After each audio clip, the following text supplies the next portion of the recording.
Bonjour et bienvenue à cette présentation.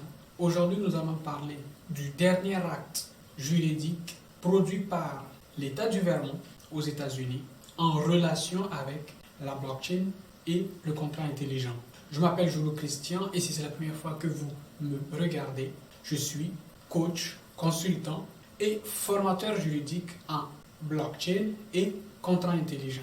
Et donc aujourd'hui, la thématique du jour, c'est l'acte juridique formalisant les entreprises dans l'État du Vermont qui se donne pour mission de développer des applications liées totalement ou partiellement à la blockchain. Alors, vous pouvez retrouver cet acte au numéro VT S0269 2017-2018 du 30 mai 2018.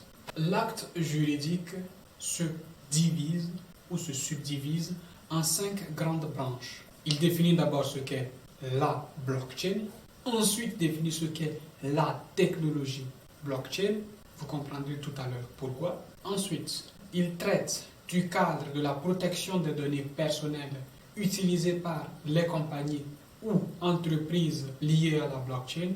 Il parle également du milieu de la banque et de l'assurance. Et enfin, se penche sur la possibilité d'utiliser la blockchain comme étant un registre officiel pour tout ce qui est stockage de données liées au cadastre. Nous, ce qui nous intéresse, ça va être de voir comment est-ce que l'État du Vermont a pu définir ce qu'est la blockchain, pourquoi elle a fait cette différence entre la blockchain et les technologies blockchain, et qu'est-ce qu'elle pense du contrat intelligent et du traitement des données au sein des blockchains.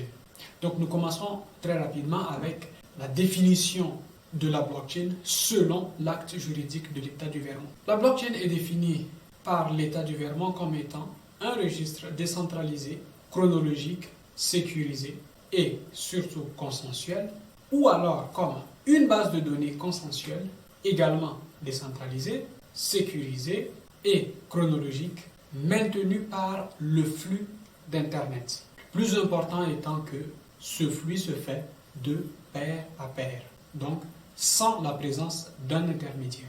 L'acte juridique définit la technologie blockchain comme étant tout entrant solide ou logiciel, donc hardware et software, qui permet aux utilisateurs ou tout autre acteur de faire partir du réseau blockchain, c'est-à-dire que l'on soit mineur ou alors tout simplement utilisateur du réseau.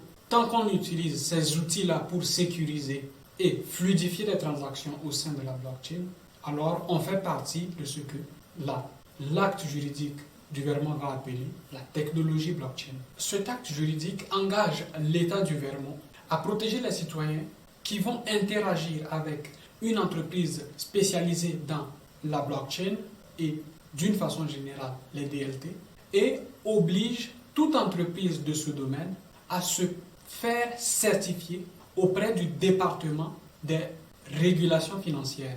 La particularité de cet acte, c'est que le législateur a voulu donner un statut spécial aux compagnies qui sont dans la blockchain en disant que c'était des compagnies de protection des données personnelles. D'ailleurs, en ce sens, l'acte juridique précise bien que la compagnie est définie comme étant une Personal Information Protection Business. Pour être plus exact, l'acte juridique définit donc la Personal Information comme étant toute forme d'information pouvant permettre d'identifier une personne. Cela donc peut être une localisation, une date de naissance, un nom et prénom, le statut marital, le genre, la citoyenneté, etc. Et donc on a l'impression que l'acte juridique du Vermont définit en fait la compagnie ou bien les compagnies qui travaillent dans la blockchain comme étant des compagnies qui ont pour première mission de proposer et de fournir aux utilisateurs, aux consommateurs, des services de protection de données personnelles.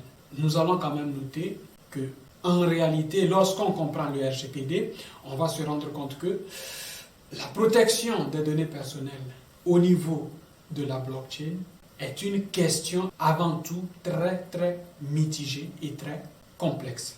Deux moments importants viennent souligner justement la complexité du traitement des données personnelles au sein de la blockchain.